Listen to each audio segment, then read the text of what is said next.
The President's press conference from the new State Department Auditorium in Washington, D.C., August 29, 1962.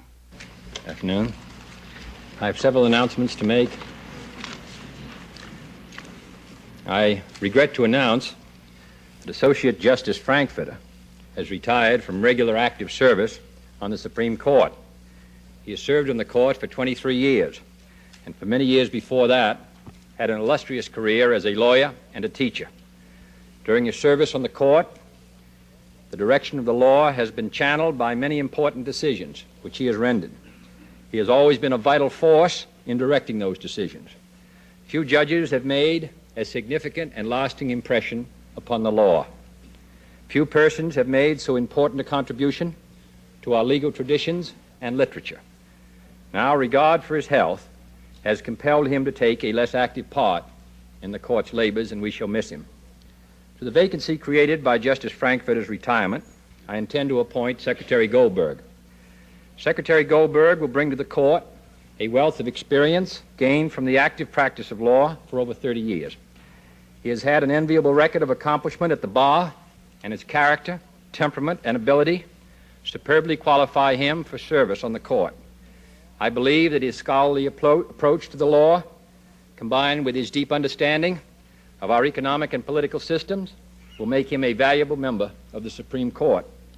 His place as an advisor and as head of the Department of Labor will be difficult to fill, but I am confident that he will find an equally wide opportunity for public service in his new position. In Geneva this morning, the Soviet representative proposed that agreement should be reached on a cutoff time for all nuclear weapon tests, and that this date should be set as of January 1st, 1963. I'm happy to say that the United States government regards this as a reasonable target date and would like to join with all interested parties in a maximum effort to conclude effective agreements which can enter force on next New Year's Day. To accomplish this purpose, the governments involved must accelerate their negotiations, looking towards an agreed treaty. For our part in the United States, such an agreed treaty must be presented to the Senate for consent to ratification. We therefore have no time to lose. The world will welcome an agreement that a way should be found to stop all nuclear testing at the end of this year. But I must point out again that in order to end testing, we must have workable international agreements. Gentlemen's agreements and moratoria do not provide the type of guarantees that are necessary. They do not give assurance against an abrupt renewal of testing by unilateral action. This is the lesson of the Soviet government's tragic decision to renew testing just a year ago. Nor can such informal arrangements give any assurance against secret underground testing. That is why we must have a definite agreement with reasonable and adequate assurance. The United States cannot be a party to any renewal of false hopes which the Soviet government shattered last September. The two treaties now before the Geneva Conference have been prepared with care to meet the technical necessities of an effective test ban.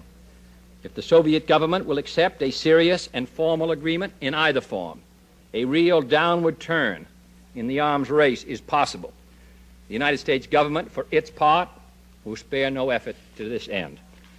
And finally, I am very happy to express great pleasure that the Scholar Cantorum of the University of Arkansas won first prize for a 40-voice choral group at the Guido Rezzo International Polyphonic Group contest in Italy. This is the first time this contest has ever been won by an American group. They were sent by private citizens.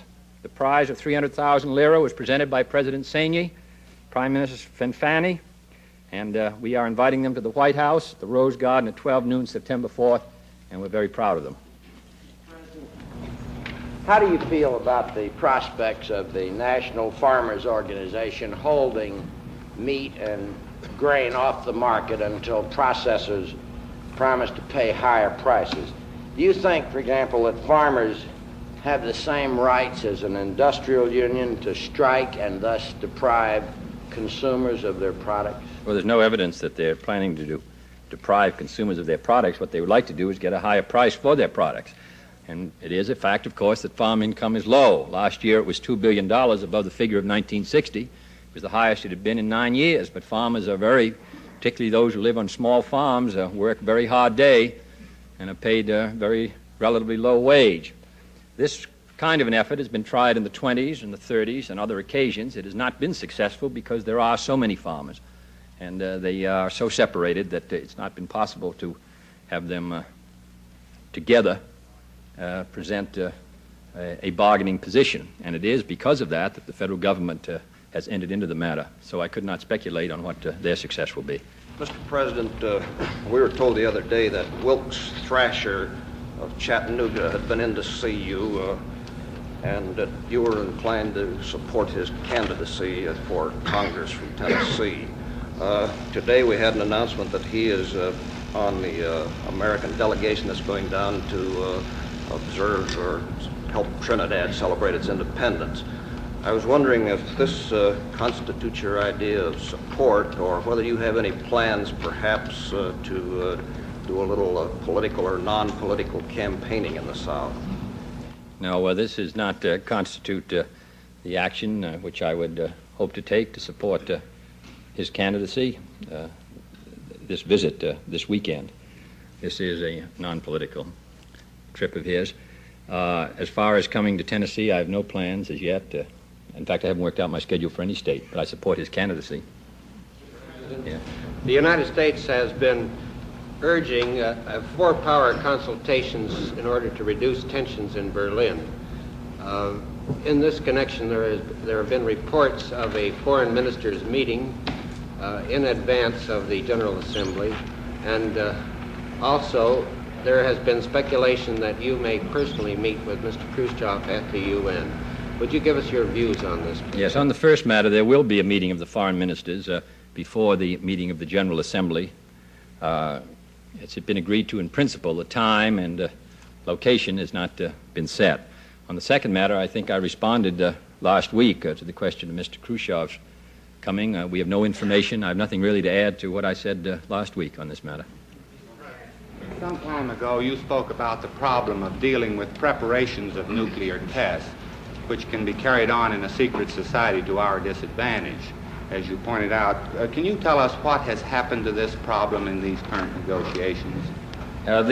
We have indicated that if we could get an across-the-board agreement, which would include a cessation of atmospheric tests and underground tests with adequate inspection for the underground tests, that we would feel that our security would be advanced, and we would accept that. If there is only an atmospheric test ban, which does not require inspection, of course, then other underground tests would continue.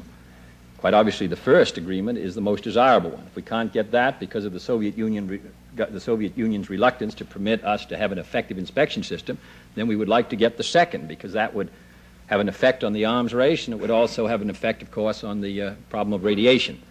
In that case, of course, the underground testing would be permitted, and we believe that that would give us sufficient assurance against the kind of event which happened last September. President.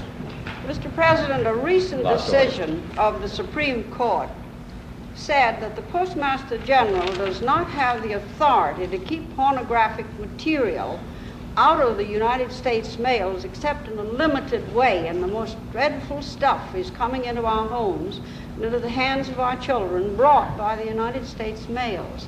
Now, have you or will you talk with the Attorney General and the Postmaster General as to how this can be remedied?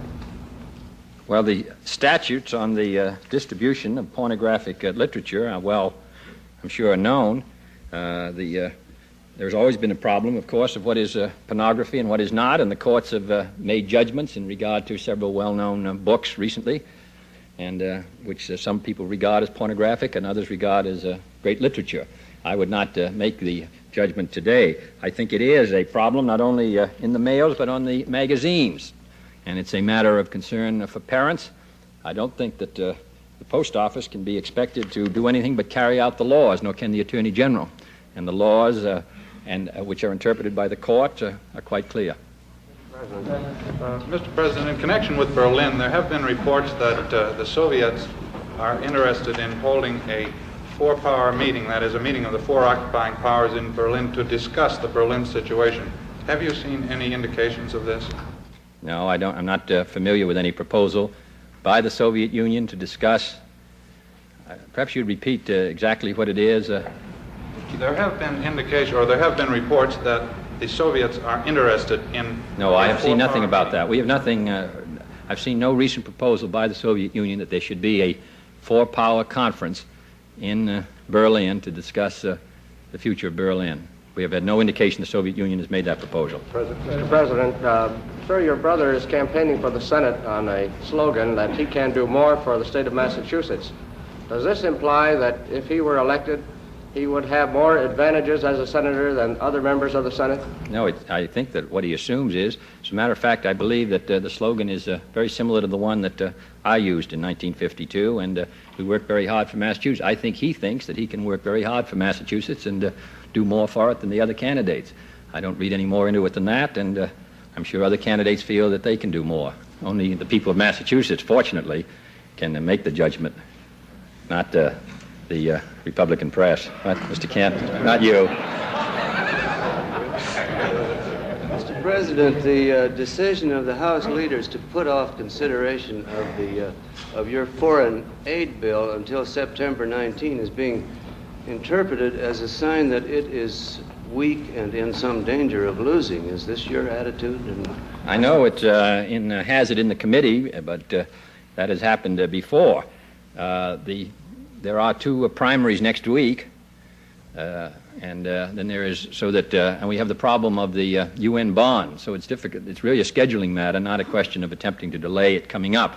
I would say that I can imagine nothing more short-sighted than to cut the heart out of this program, as some people wish to do. I was looking at some figures today which show that the Soviet Union had given in economic and military assistance to one country, Indonesia, over $300 million in the last 12 months. They are giving, as we all know, substantial military and economic assistance to Cuba, as well as many other countries.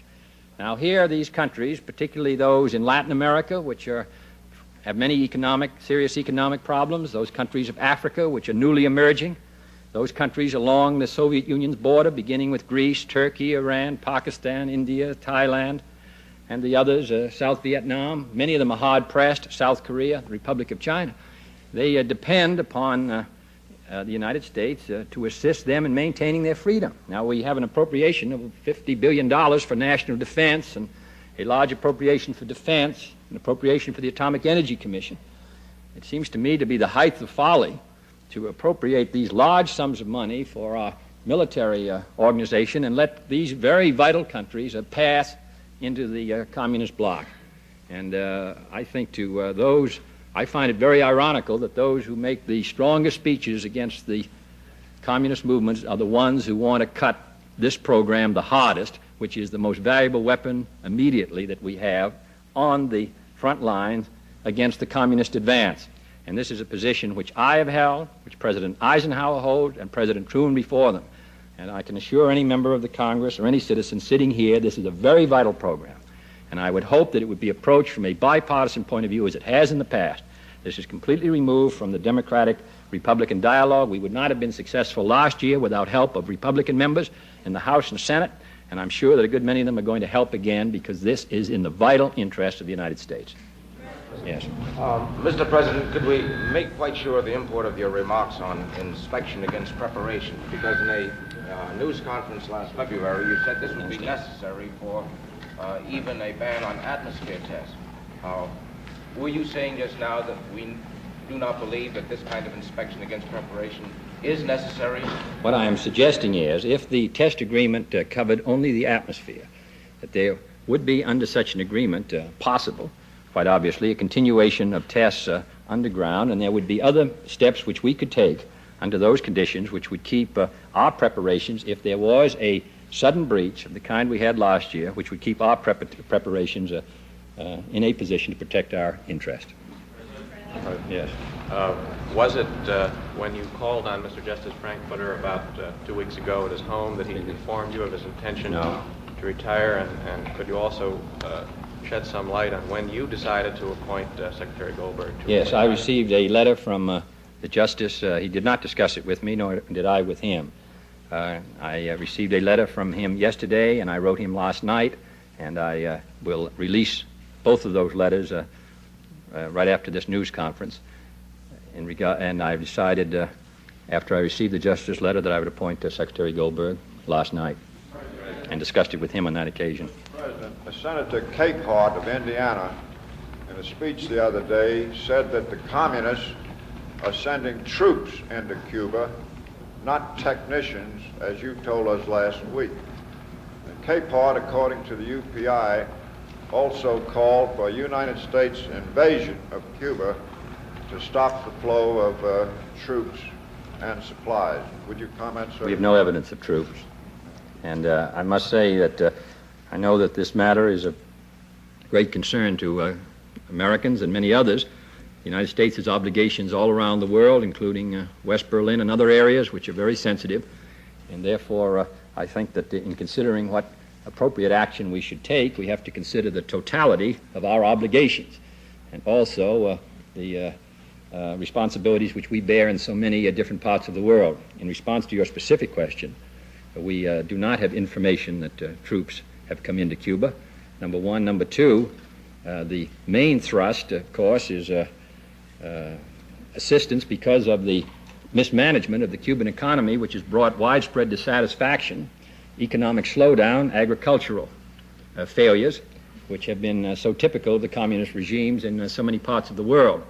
So that I think the situation was critical enough that they needed to be bolstered up. However, we are continuing to watch what happens in Cuba with the closest attention, and we'll respond to, be glad to announce any new information if it should come immediately.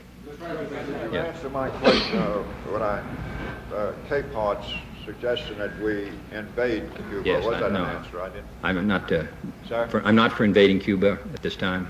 Mr. President? No, I don't have any. The words do not have some secondary meaning. I think it would be a mistake to invade Cuba. Mr. President, the Soviets, as you well know, because I think it would lead to that it should be very an action like that, which can be very casually suggested, could lead to very serious consequences for many people. Yes. President, the Soviets, as you well know, are continuing to use armored cars to transport their military personnel into West Berlin. Some persons on the scene have expressed the view that unless we object to this, it will give the Soviets additional rights in West Berlin which they have not had in the past, and correspondingly reduce our rights in West Berlin. What could you tell us? No, I don't hold that view at all. I don't agree with that. Doesn't, in my opinion, it doesn't have that effect at all. Prince Sihanouk of Cambodia has proposed that the 14 nations involved in the Laos Conference be reconvened in order to guarantee Cambodia's neutrality. How feasible is such a proposal? Well, we're examining his proposal, and we've had conversations with officials of that government. We, of course, strongly support Cambodian independence, neutrality, and the sanctity of its borders, and we would, of course, be glad to take any step which would advance the maintenance of those rights to which Cambodia as a sovereign power is entitled. So we are attempting to consider what step will most usefully advance the objectives which Prince Sihanouk wrote us about. The question of the conference and whether this would advance is a matter which is being considered, but his interests, as expressed in the letter, are our interests, and in my opinion should be the interests of other free nations.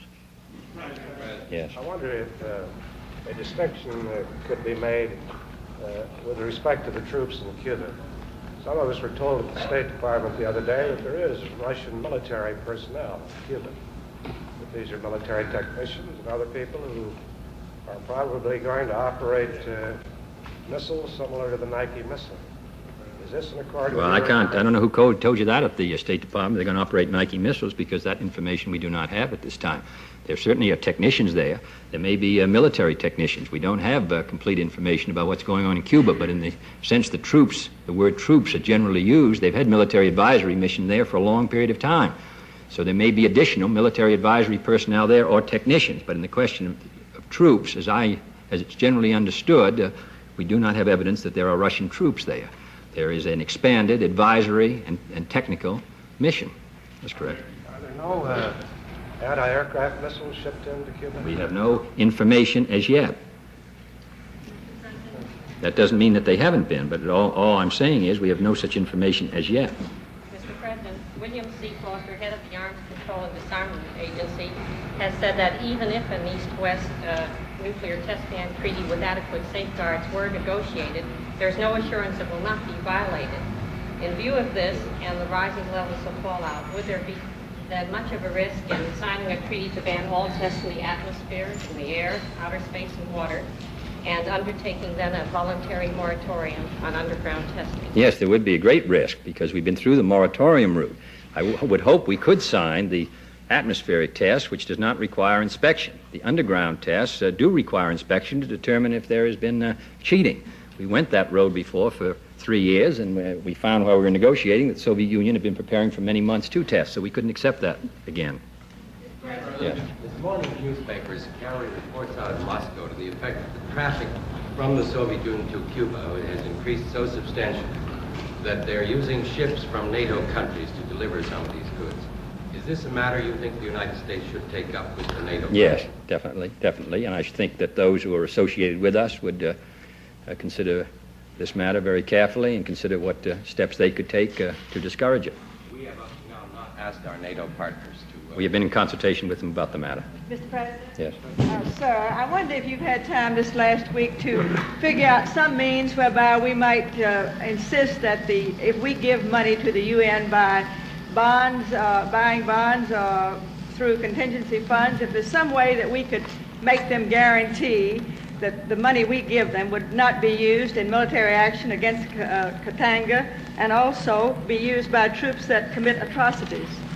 Well, I thought we went over this road last week, but I'm glad to go over it again. You said that you had not immediately agreed with the part about atrocities, and I thought maybe this last week you might have had time to reconsider. Yes, I have thought about it, and I would say that I just like to, I know that interest of some in Katanga, which I've always found to be interesting.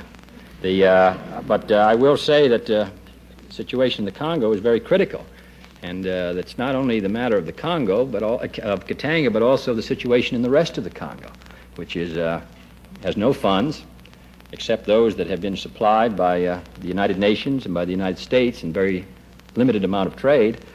And if we are unsuccessful, or if the Congolese are unsuccessful in bringing about a union on a satisfactory basis between the Katanga and the Congo, the remaining of the Congo, you are liable to find a very critical situation in the rest of the Congo, which would be very dangerous to the free world. So I would hope that those who have enlisted on one side or another would consider the general interest of a united Congo in a peaceful non-communist Africa, which I believe very much at issue.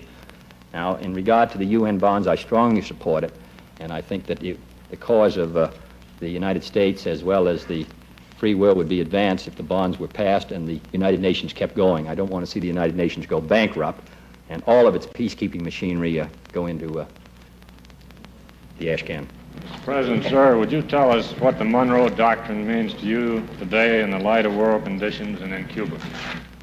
The Monroe Doctrine means what it has meant since the President Monroe and John Quincy Adams enunciated, and that is that we would oppose a foreign power extending its power to the Western Hemisphere, and that's why we oppose what is happening in Cuba today. That's why we have cut off our trade. That's why we've worked in the OAS and in other ways to isolate the communist menace in Cuba. That's why we will continue to give a good deal of our effort and attention to it. On the question of nuclear tests, can you explain how the security of the United States can be adequately protected by an agreement on our part 4 months hence to sign a test treaty, ban treaty, while the Soviet Union is in the middle of an extensive series of tests? Does this mean that you have determined that in this series they cannot catch up or overtake us? We do not believe that they could make sufficient progress in this series of tests to adversely affect our security, number one. And number two, if we do not get an agreement, and I would say the chances are not, I'm not sanguine about the chances of an agreement. If we do not get an agreement, the danger to the United States will be greatly increased as more and more countries develop an atomic capacity and present us with an increasing danger as the decade goes on. So in answer to your question, I believe that the quicker we can get a test agreement, the better off we will be.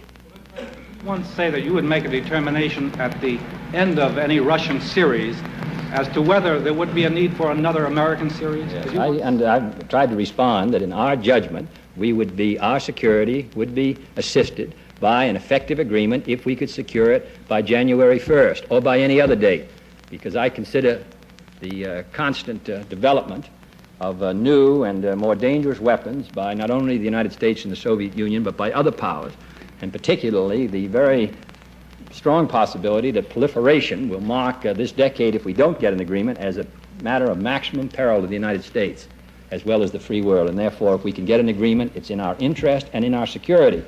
Those who oppose an agreement should consider what our security will look like at the end of this decade if we do not have the agreement and we have the possibility of 10 or 15 countries having these weapons. And when one goes off, it may mean they all go off. So this administration will leave no stone unturned to get an agreement if we can get it and provide for our security on the basis which I enunciated in my original statement. Mr. President, a memorandum from the FCC has been reported sent to the White House relating to censorship of international telecasting and broadcasting. Would you care to comment upon your attitude towards such censorship? I haven't seen that such a memorandum. Your attitude towards... Well, I'd like to see the memorandum, and then I could give you a much more responsive answer. Thank you. There appears to be growing concern among scientists as to the possibility of dangerous long-range side effects from the widespread use of DDT and other pesticides. Have you considered asking the Department of Agriculture or the Public Health Service to take a closer look at this? Yes, and I know that they already are. I think particularly, of course, since Ms. Carson's book, but they are examining the matter. President, the day after you left California last week, the proposed debate between our governor and Mr. Nixon blew sky high. And it's been suggested since in published speculation that you advised our governor to avoid this kind of confrontation as the reigning champion in this field. I wondered if you would like to tell us whether or not you did discuss this with Governor Brown, and also if maybe the time has come when you would tell us what you once suggested you would have advised Mr. Nixon. No, well, I'll say that I never did discuss the format with Governor Brown. I understand that Governor Brown is suggesting the format which was used in the '60 campaign, which was used the other night in Boston, and which I think is very satisfactory, but they have to work out those details. Now, I think that the best, in answer to your last, I'll be glad to tell you in November. Mr. President. Sir, would you explain how an agreement to be signed only by the currently existing nuclear powers would prevent the arisal of other nuclear powers? Quite obviously, if it did, if other powers went ahead with testing, of course, then the agreement would cease to have very much effectiveness. It is our hope that the signing by the major nuclear powers today will arrest this spread and not make it essential. But it is only a hope. Thank you.